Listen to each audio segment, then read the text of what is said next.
하나님의 말씀은 사도행전 3장 1절에서 10절 말씀까지입니다. 제가 봉독해 올려드리겠습니다. 제9시 기도 시간에 베드로와 요한이 성전에 올라갈새 나와서 못 걷게 된 이를 사람들이 메고 오니 이는 성전에 들어가는 사람들에게 구걸하기 위하여 날마다 미문이라는 성전문에 두는 자라. 그가 베드로와 요한이 성전에 들어가려 함을 보고 구걸하거늘 베드로와 요한과 더불어 주목하여 이르되 우리를 보라 하니 그가 그들에게 무엇을 얻을까 하여 바라보거늘 베드로가 이르되 은과 금은 내게 없거니와 내게 있는 이것을 네게 주노니 나사렛 예수 그리스도의 이름으로 일어나 걸으라 하고 오른손을 잡아 일으키니 발과 발목이 곧 힘을 얻고 뛰어서서 걸으며 그들과 함께 성전으로 들어가면서 걷기도 하고 뛰기도 하며 하나님을 찬송하니 모든 백성이 그 걷는 것과 하나님의 찬송함을 보고 그가 본래 성전 미문에 앉아 구걸하던 사람인 줄 알고 그에게 일어난 일로 인하여 심히 놀랍게 여기며 놀라니라. 아멘.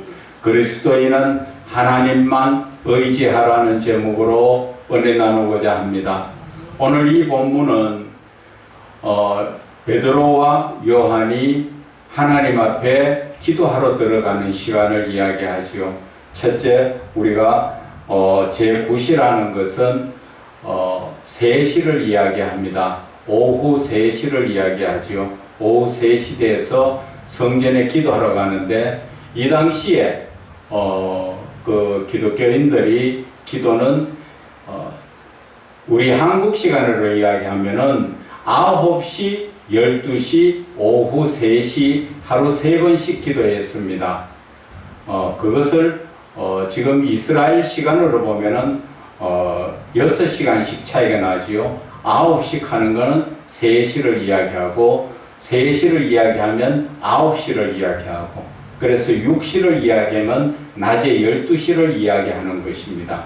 그래서 하루에 3번 베드로와 요한이 하나님 앞에 기도하러 들어가는 그 성전의 기도 시간이지요.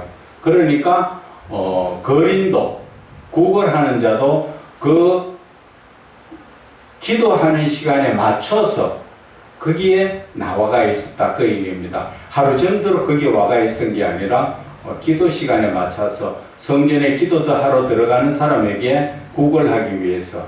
그래서 구걸하려고 앉아 있을 때 요한과 베드로가 성전에 들어가니까 구걸하는 자가 뭐라 합니까? 좀 보태주십시오. 그렇게 하지요. 구걸이라는 자체는 그냥 좀 주십시오 하는 그런 의미예요. 내가 갚아줄게 빌려주세요가 아니라 그냥 좀 주세요. 무엇이든지. 주로 보면 돈이고 그리고 나서 뭐 음식이나 뭐 이런 종류지요. 그래서 그 구걸하는 자가 베드로와 요한에게 손을 내밀고 있을 때 오늘 이 본문의 말씀 중에서 제일 중요한 말씀이 6절의 말씀이지요. 베드로가 이르되 은과 금은 내게 없다. 은과 금이 없다. 참 어떻게 보면 이 시대에 우리 그 목사들이 좀 정신을 차리고 좀 이 말씀을 잘 새겨 들어야 될 것 같아요. 지금 우리가 만약에 교회에 예배하러 들어가는데 이 교회 입구에서 거린이 한 번 주세요 하면은 돈이 있으면 사랑하는 마음으로 그런 마음으로 돈 얼마 그냥 주고 갚버리겠죠. 돈이 없으면 아이고 없으니까 그냥 가자 하고 가겠죠. 그렇겠죠. 그런데 대부분 돈이 있을 때는 어떤 생각으로 줍니까? 돈이 있으니까 그냥 사랑하는 마음으로 생각 없이 그냥 주죠. 그러나 돈이 없을 때는 못 본 척하고 갈 때도 있고. 그런데 오늘 이 베드로의 이 모습을 보면은 돈이 한 푼도 없다 그 이야기죠. 주머니에 1,000원짜리 하나도 없다 그 이야기입니다. 그래서 성전 미문에 그 안전뱅이가, 걷지도 못하는 안전뱅이가 앉아있지만 그를 도와줄 수 없는 그런 입장이잖아요. 그래서 우리 같으면 돈이 없으면 에이 돈이 없는데 나중에 생기면 주시 하고 그냥 지나가겠지만, 베드로는 그 안전뱅이를 보고 뭐라 이야기합니까? 나한테 돈 지금 하나도 없다. 그러나 나한테 있는 것으로서 너에게 주는데, 나에게 있는 것이 무엇인가? 바로 예수 그리스도 그분이라는 것이죠. 예수 그리스도의 이름으로 일어나 걸어라.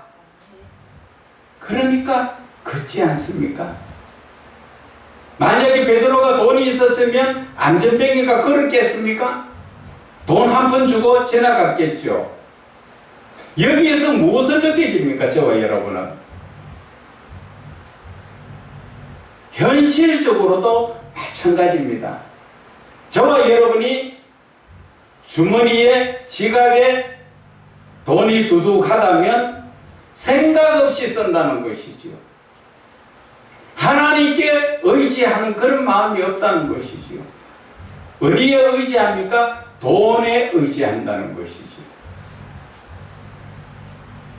그래서 이 베드로의 심정을 제가 다시 한번 어제 묵상을 하면서 참 마음이 많이 아팠습니다.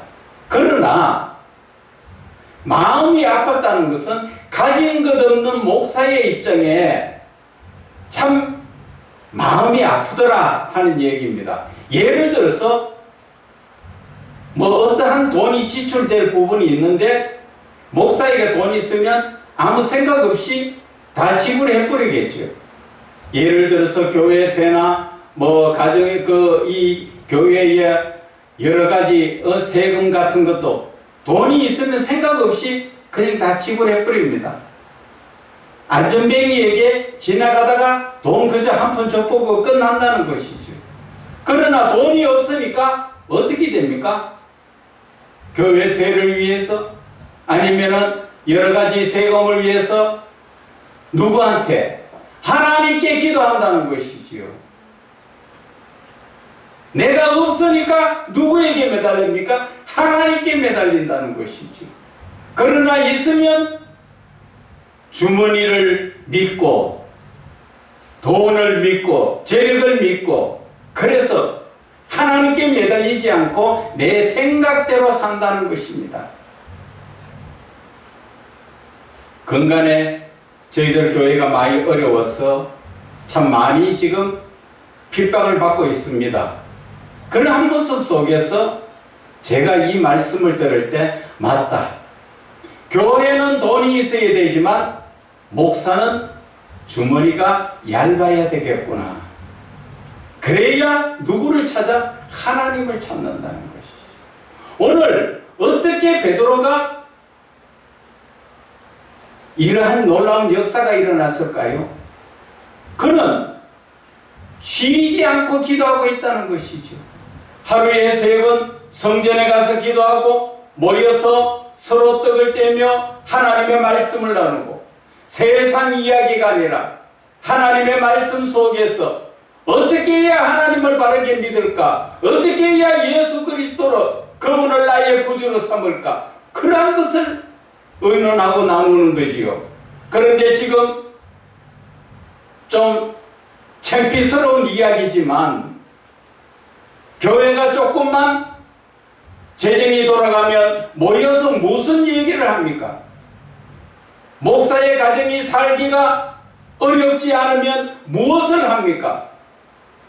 시간 나면 어디 쇼핑 갈까? 여행 갈까? 어디에서 뭐 맛있는 거 먹을까? 좋은 거 찾고 다니고 그렇지 않습니까? 어떤 분들은 이야기합니다. 평교회 가니까 성도가 많은 거 보니까 목사님이 능력이 있지 않느냐. 큰 교회 목사님들, 영적인 목사님들이 과연 얼마 있습니까? 전부 학식적이고 지식적인 목사들이에요. 그렇다고 개척교회 영적인 목사 찾기 힘들어요. 개척교회에서는 제대로 또 이 성경에 대해서 알지 못하여서 엉터리 같은 내 생각을 갖다가 전하고 성도들을 잘못된 곳으로 밀어넣고 교회가 좀 커지면은 목사들이 어떤 생각을 주로 많이 합니까? 어떻게 하면 성도를 많이 모을까? 어떻게 하면 헌금이 많이 들어서 어떻게 하면 교회를 크게 짓고 어떻게 해야 내 자신을 다른 사람보다도 더 야 훌륭한 목사구나 이런 칭찬받을 생각만 하고 앉았다는 거지요. 오늘 베드로가 지금 무엇을 이야기합니까? 안전병기를 이렇게 세웠잖아요. 많은 사람이 지금 안전병기를 이렇게 세웠다면 지금 이 교회가 아니라 지금 대한민국 땅에서 난리가 나고 난리가 났죠. 그러면 그 목사를 찾아서 얼마나 찾아다니고 헤매이고 많이 옵니까? 그러나 베드로는 12절에 말씀하십니다. 베드로가 이것을 보고 백성에게 말하되 이스라엘 사람들아 이 일을 왜 놀랍게 여기느냐? 우리 개인의 권능과 경건으로 이 사람을 걷게 한 것처럼 왜 우리를 주목하느냐? 왜 나를 보느냐? 내가 한 게 아니라는 것을 이야기하지요. 베드로가 누구의 이름으로 했습니까? 예수 그리스도의 이름으로 했지 베드로의 능력이 아니라는 얘기지요. 그런데도 많은 사람들이 베드로를 우상화하려고 우리가 16절에 보면 나오지요. 그 이름을 믿음으로 그 이름이 너희가 보고 아는 이 사람을 성하게 하였나니 예수로 말미암아 난 믿음이 너희의 모든 사람 앞에서 이같이 완전히 낫게 하였느니라. 예수 그리스도의 이름으로 낫게 한 것이지 내가 아니라는 것을 이야기하죠. 저와 여러분도 생각해야 합니다. 내가 지금 목회를 하고 있지만 내 영광을 바라보고 있느냐 아니면 하나님의 영광을 지금 나타내기 위해서 하고 있느냐 우리는 생각해야 합니다. 대부분 지금 좀 교회가 크고 성도가 많이 모이면 다는 아니지만 대부분 목사 자기 자신을 높이고 얼마나 어석거리며 심지어는 요즘 저 매스컴 앞에서 거들먹거리는 꼭 건달도 아니고 목사라는 사람이 하는 행실을 보면은 꼭 저 뒷골목 건달 같아요. 폼 잡고 거기서 입에서 나오는 걸 여기나 찌질하고 그런데도 성도들이 눈먼 성도들이 뭐라고 이야기합니까? 아멘 아멘 하면서 때를 지어 따라다녀요. 정치도 마찬가지지요. 잘못된 것을 옳다고 이야기하는데 그것을 옳다고 지지하는 사람들이 얼마나 많이 따라다닙니까? 지금 세상이 그래서 정의가 무너지고 있고 옳지 못한 불의가 지금 서고 있는 것입니다. 교계에서도 마찬가지예요. 그러한 자들이 하나님 이름을 거들먹거리면서 자기 자신을 높이고 자기의 삶의 목적을 높이고 그래서 그 목적을 이루어가기 위해서 그들을 떼거지로 모아가 다니는데도 아멘하고 따라다니는 그러한 지금 신앙적 삶 속에 살다 보니까 지금 여러분들 주변에 한번 봐보세요. 교회에서 전도하러 나오는 사람들이 얼마 있습니까? 지금 주변에 보면은 다 이단들이 나와서 이제는 이단들도 공식적으로 나와서 전도를 하고 오히려 지금 교회를 핍박하고 있는 것. 그러한 모습이 왜 생깁니까? 목사가 목사 같은 짓을 하지 못하다 보니까 그저 목사가 명예와 돈에 눈이 멀어가지고 하나님이 하지 말라 하는 짓을 다 찾아가면서 하다 보니까 그 모양 아니에요? 세상이 다 아는 이야기니까 제가 실명을 거론해서 말하겠습니다. 조영기 목사님이 어땠습니까? 처음에 시작할 때는 천막 치고 가마떼기 놓고 사과상자 놔놓고 주여 하며 울며 불며 그렇게 하나님 앞에 나갔을 때 하나님이 구름대같이 성도들을 보내주셨지요. 나아가서 많은 해외에 나가서도 하나님이 영광을 많이 높였습니다. 그러나 말년에 어떻게 됐습니까? 말년에 자식이고 아내고 본인이고 돈의 연관이 되어가지고 심지어는 하나님께서 세상 법정에 가지 마라 했지만 세상 법정에까지 갔었잖아요. 그것이 지금 한국 기독교 대표자의 모습이지요. 그리고 또 지금도 저 김삼환 목사지요. 거기에 자기 아들에게 세습하는 것 많은 사람들이 반대하지만 자기는 하지요. 왜 하느냐는 거지요. 돈에 욕심이 있고 재정이고 많은 권위가 있기 때문에 그 자리를 지금 다른 사람에게 주지 못해서 아들이 바깥에서 나아가서 계약식으로 목회를 하고 있지만 그 어느 시간이 되니까 그 교회에서 다시 돌아서 위임을 하고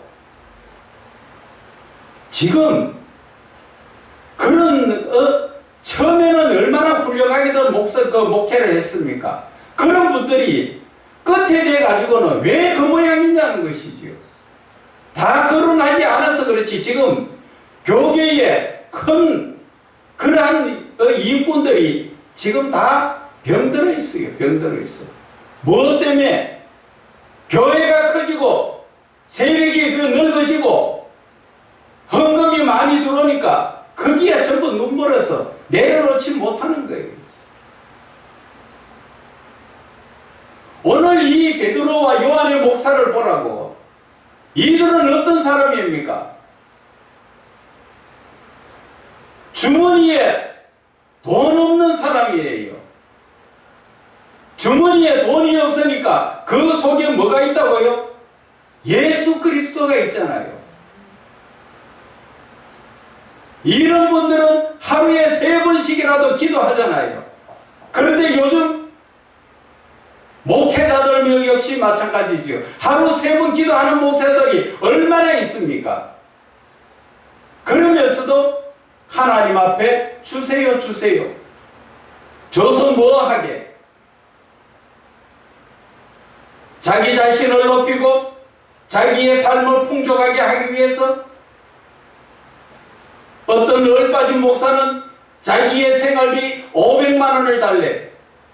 그것도 개척교회도 제대로 하지도 못하면서 하나님이 주시면 한다는 것이죠. 하나님 앞에 맡겨놨어요. 우리는 하나님 앞에 종이에요. 그것도 더 극단적으로 이야기하면 하나님 손으로 지원받은 피조물이에요. 아무것도 아니에요. 그런데 어떻게 하나님 앞에 그렇게 권세를 내세울 수가 있습니까? 요한복음에 나오지요. 우리는 돌감람나무, 이방인들이에요. 택한 참 감람나무, 이스라엘 백성들이 하나님의 말씀에 불순종하니까 하나님께서 그 가지를 잘라버리고 우리의 돌감나무 가지를 접붙였어요. 그래서 성경은 말씀하시는 것이 참감람나무 가지도 잘라버렸는데 접붙인 가지가 제대로 열매 맺지 못하면 그거는 얼마나 더 쉽게 잘라버릴 수 있느냐는 거지요. 두려움에 우리는 이 말씀을 새겨야 돼요. 아직까지도 돈이 좋다고 목사가 돈에 매여가지고 우리는 이 목회의 길은 정말 힘들고 고난의 길이에요. 사도 바울 봐보세요. 자기의 가정 그 뒷배경 다 버리고 예수 그리스도의 복음을 전하기 위해서 얼마나 맞아 죽을 뻔하고 춥고 굶주리고 헐벗고 매맞고 그러한 삶 속에서도 그는 나 좀 편안하게 먹고 살 수 있도록 돈 좀 다가 그런 얘기 안 하잖아요. 어떻게 해야 주 예수 그리스도의 복음을 만민에게 전해서 한 영혼이라도 더 구원할 수 있을까? 초점이 거기에 있잖아요. 그런데 이 시대의 목회자들 지금 어디에 초점 맞춰놓고 있습니까? 아직까지도 주머니가 든든하기를 원합니까? 성도들이 돈으로 보입니까? 그런 상태에서는 하나님의 능력이 나타나지 않는다는 것이지요.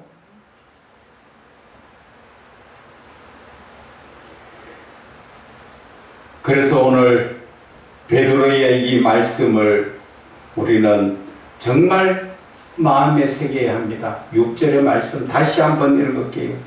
베드로가 이르되 은과 금은 내게 없다. 여러분 주머니에 돈이 없다고 한번 생각해 보세요.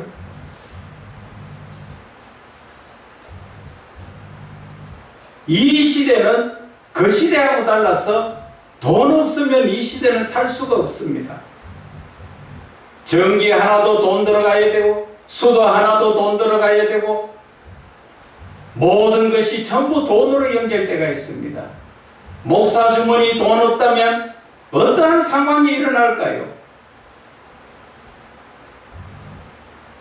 그런데 베드로와 요한은 어디에 마음을 두고 있습니까? 오직 예수 그리스도, 그분에게 마음을 두고 있으니까 베드로와 요한이 하는 얘기가 뭡니까? 나에게 돈은 하나도 없다. 그런데 내 속에 있는 예수 그리스도, 그분의 사랑을 너에게 주겠다. 그 이야기입니다. 베드로가 가진 것은 현금은 없지만 예수 그리스도의 사랑이 있기에 그 안전뱅이의 손을 잡고 일어나라 하니까 일어나 걷지 않습니까? 내 속에 예수 그리스도가 없다면 예수 그리스도의 사랑이 없습니다. 그저 돈 없으면 없으니까 나 나중에 줄게 하고 지나가 버렸지요. 그러나 베드로와 요한은 그 마음속에 예수가 계시고 예수가 계신다는 것은 바로 하나님의 사랑이 있기 때문에 그 영혼을 불쌍히 여기서 근본을 고쳐주는 거지요. 돈 한 푼 줘서 그 한 상황을 면하는 것이 아니라 언제나 그 근본을 고쳐줬다는 것이지요.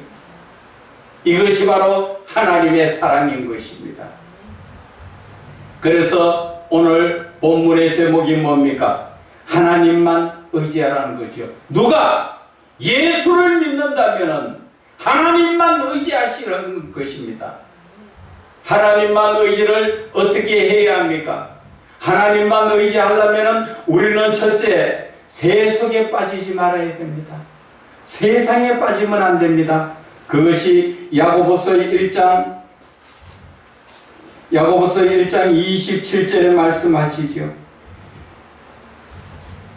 하나님 아버지 앞에서 정결하고 더러움 없는 경건은 곧 고아와 과부를 그 환난 중에 돌보고 또 자기를 지켜 새 속에 물들지 아니하는 거다. 자기 자신을 지켜야 된다는 것이지요. 내가 하나님을 의지하려면, 내 속에 하나님만 계시게 하려면 내가 세상에 빠지지 않아야 되고 세상에 물들지 않아야 되고 세상과 휩쓸려서 안 된다는 것을 이야기합니다. 그래서 누가복음 16장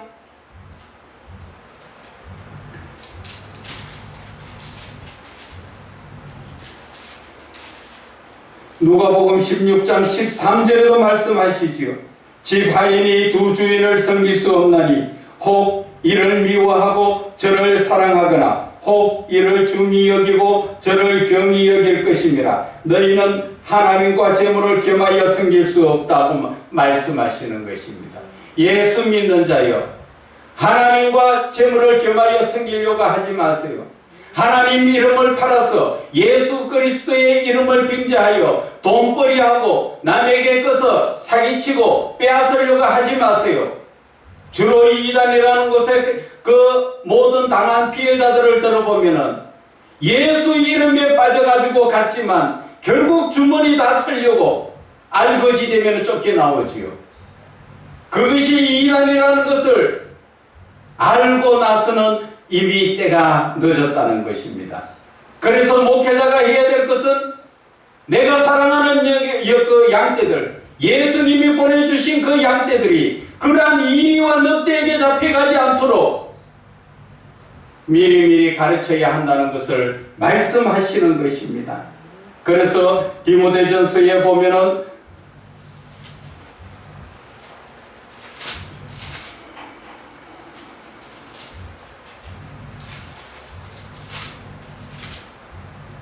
디모데전서 6장 말씀에 보면은 10절에 말씀하십니다. 돈을 사랑함이 일만 악의 뿌리가 되나니 이것을 탐내는 자들은 미혹을 받아 믿음에서 떠나 많은 근심으로 자기를 찔렀도다. 아직까지도 주여 주여 하면서 돈에 욕심이 있고 돈에 관심이 많은 사람들은 결국 예수를 똑바로 믿지 못하고 믿음에서 떠나서 지옥불에 갈 수밖에 없다는 것을 말씀하시는 것입니다. 그래서 우리가 하나님께 의지하는 자가 되려면은 새 속에 빠지지 마라. 그 말씀을 줄여서 이야기하면은 예수님께서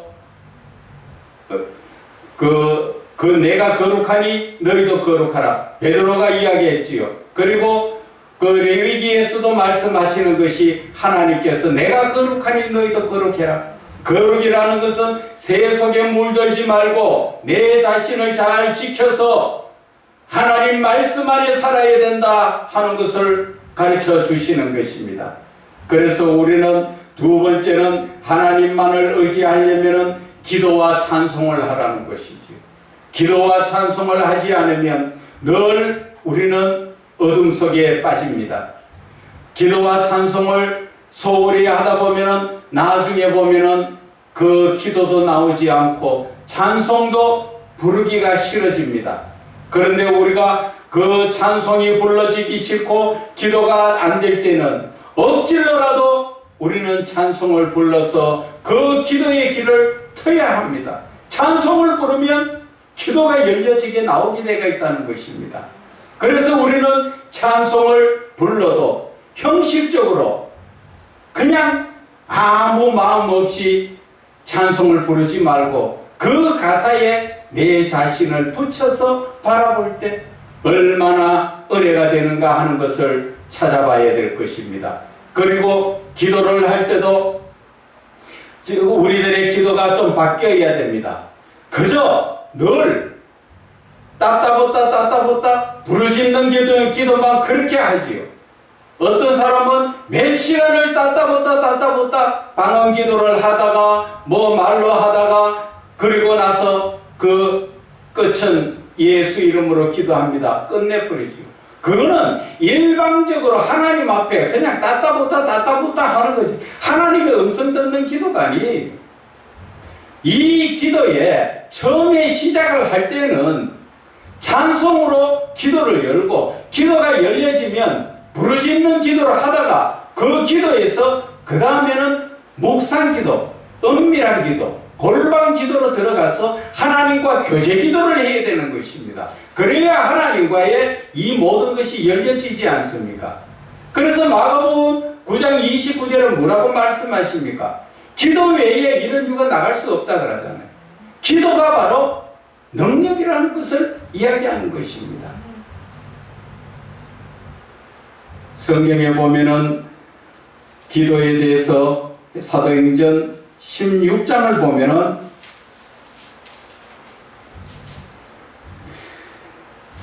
사도행전 16장 25절 26절에 보면은 바울과 실라가 감옥에 갇혔지요. 복음을 전하다가 매를 맞고 감옥에 갇혀 있는데 그들이 뭐 합니까? 25절에 한밤중에 바울과 실라가 기도하고 하나님을 찬송하며 죄수들이 듣더라.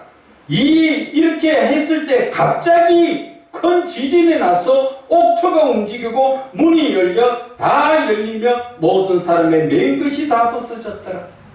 이게 바로 찬송과 기도의 능력이라는 것입니다. 이러한 찬송과 능력의 기도를 두고 우리는 하지 않지요. 갈수록 세상에서는 모든 것이 다 더 아니란 믿음으로 지금 그러한 삶을 살지 않습니까? 하나님의 은혜로 하나님의 영광으로 우리의 삶이 이렇게 부해지고 나니까 우리는 지금 어떤 삶을 살고 있다는 것입니까? 그래서 우리는 이 기도와 찬송을 소홀히 해서 안 된다는 것입니다. 그래서 하나님만 의지하려고 하는 사람들은 항상 쉬지 않고 기도하고 찬송을 부르며 하나님께 나아가야 합니다. 세 번째는 말씀에 굳게 서야 합니다.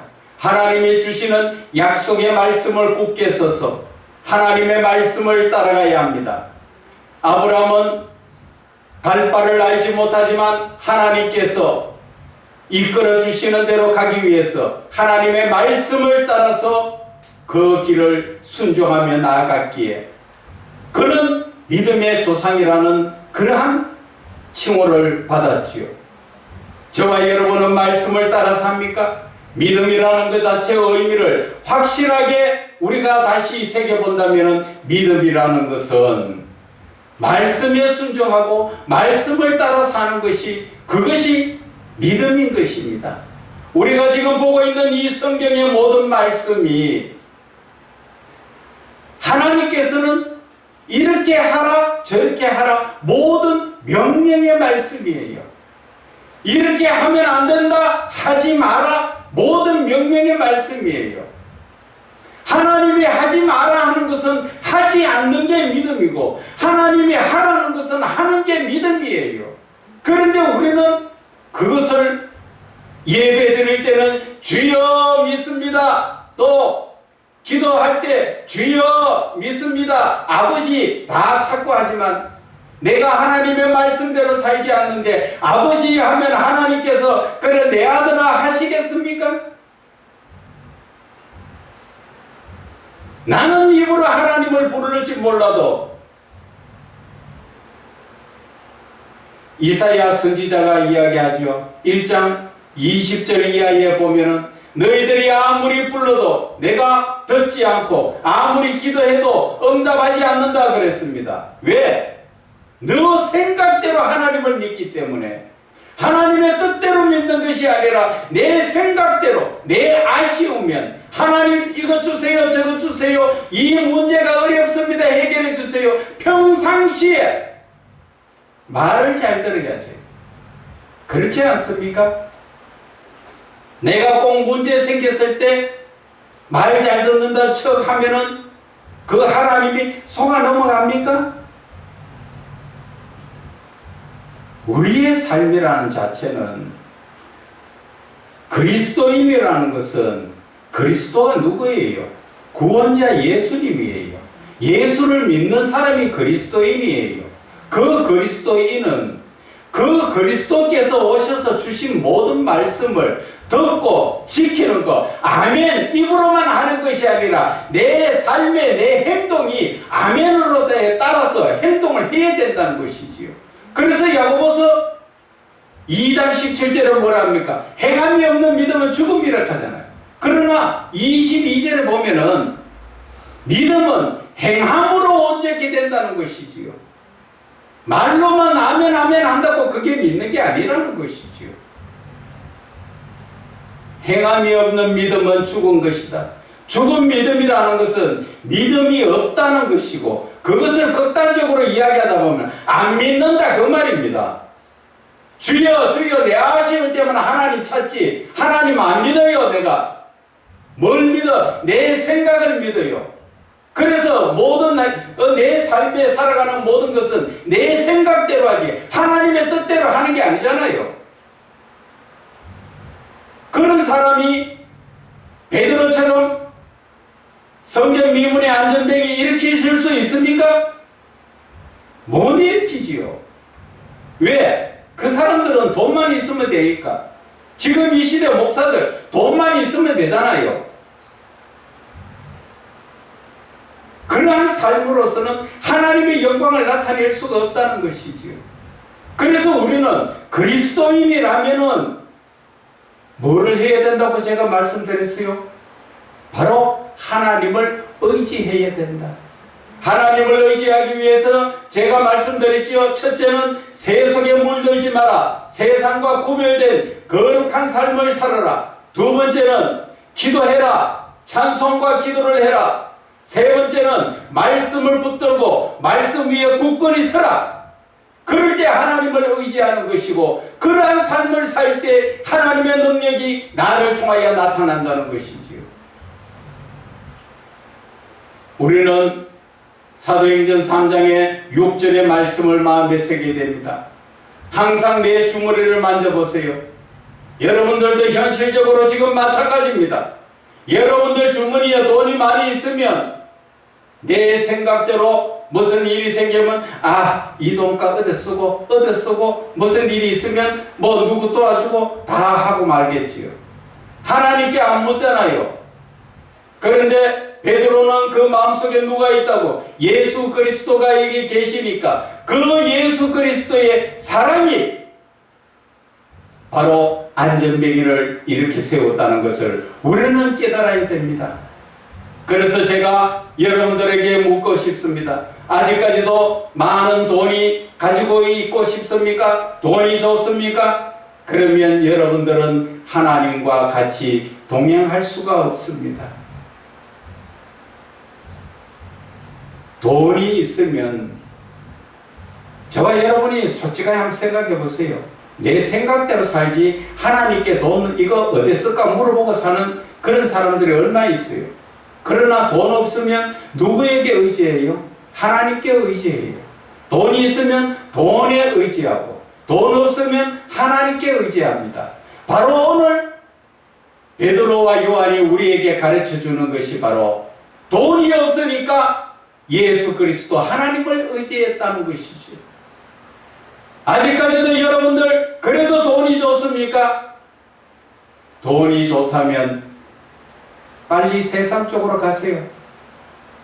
목회 왜 합니까? 이름만 어디 가서 목사, 남들에게 다른 올바르게 목사 일하는 그러한 자들까지 다 욕먹이려고 목회자하고 있습니까? 목사 이름만 지고 아무 세상적으로 아무것도 하지 않고 세상에 돈 벌고 있는 목사들 정신 차리세요. 지금 하나님께서 할 일 없어서 여러분들에게 그 목사의 그 직분을 주신 게 아니라는 것을, 정말 내 마음속에 지금 무엇이 들어있습니까? 목사라는 자체는 정말로 내 목숨까지 내놓고 주 예수 그리스도의 복음을 전하는 자가 목사라는 것을 알아야 되는 것이에요. 베드로가 돈이 없다고 지금 불평불만합니까? 돈하고는 아무 관련이 없습니다. 그래서 베드로가 다른 제자들에게 재정과 그 봉사를 다 맡기고, 그 주의 종이 뭐 한답니까? 오로지 기도와 말씀에 힘쓰니라. 바로 그것이 이 시대에 하나님이 찾으시는 목회자의 상이라는 것입니다. 저와 여러분 삶에 많이 어렵습니다. 그러나 이제는 그 어려운 것에 끌려다니는 것이 아니라 기도와 말씀에 끌려다닐 때라는 것이지요.